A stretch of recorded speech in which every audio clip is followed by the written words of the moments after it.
Top quality और consistent performance के लिए सिर्फ सिल्वर पंप नाम याद रखना। ಇಂದು ದೆಹಲಿಯಲ್ಲಿ ಭದ್ರತೆ ಕುರಿತ ಸಂಪುಟ ಸಮಿತಿ ಸಭೆಯನ್ನ ಕರೆಯಲಾಗಿದೆ. ಇವತ್ತು ದೆಹಲಿಯಲ್ಲಿ ಭದ್ರತೆ ಕುರಿತ ಸಂಪುಟ ಸಮಿತಿ ಸಭೆ ನಡೆಯುತ್ತಾ ಇದ್ದು ಬೆಳಗ್ಗೆ 11 ಗಂಟೆಗೆ ಸಂಪುಟ ಸಮಿತಿ ಸಭೆ ನಡೆಯಲಿದೆ. ಪ್ರಧಾನಿ ನರೇಂದ್ರ ಮೋದಿ ನೇತೃತ್ವದಲ್ಲಿ ನಡೆಯುವಂತಹ ಸಭೆ ಇದು. ಆಪರೇಷನ್ ಸಿಂಧೂರ ಹಾಗೂ ಭದ್ರತೆ ಕುರಿತು ಚರ್ಚೆ ನಡೆಸುವಂತಹ ಸಾಧ್ಯತೆ ದಟ್ಟವಾಗಿದೆ.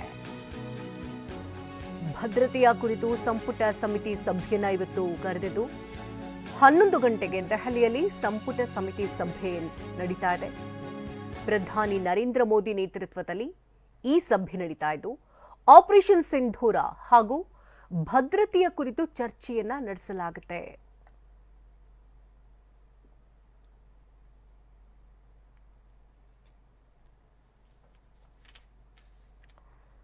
ಇನ್ನು ಭದ್ರತಾ ಕುರಿತು ಇವತ್ತು ಚರ್ಚೆಯನ್ನ ನಡೆಸಲಿದ್ದಾರೆ. ಸಂಪುಟ ಸಮಿತಿ ಸಭೆ 11 ಗಂಟೆ ಸರಿಸುಮಾರಿಗೆ ಪ್ರಧಾನಿ ನರೇಂದ್ರ ಮೋದಿ ನೇತೃತ್ವದಲ್ಲಿ ಕರೆಯಲಾಗಿದ್ದು ರಾಜನಾಥ್ ಸಿಂಗ್ ಹಾಗೆ ಅಮಿತ್ ಶಾ ಸೇರಿದಂತೆ ಹಲವು ನಾಯಕರು ಭಾಗಿಯಾಗುವಂತಹ ಸಾಧ್ಯತೆ ಇದ್ದು ಕದನ ವಿರಾಮ ಘೋಷಣೆಯಾಗಿರುವಂತಹ ಬೆನ್ನಲ್ಲೇ ಸದ್ಯಕ್ಕೆ ಬೂದಿ ಮುಚ್ಚಿದ ಕೆಂಡದಂತಹ ಪರಿಸ್ಥಿತಿ ಇದು.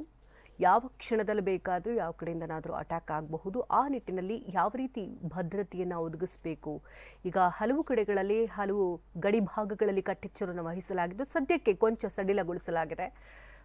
ಸಡಿಲಗೊಳಿಸಿರುವುದರಿಂದ ಏನಾದರೂ ಸಮಸ್ಯೆಗಳನ್ನು ತಂದೊಡ್ಡುತ್ತಾ ಇದೆಲ್ಲದರ ಬಗ್ಗೆ ಕೂಡ ನಾಯಕರು ಚರ್ಚೆಯನ್ನು ಮಾಡಲಿದ್ದಾರೆ.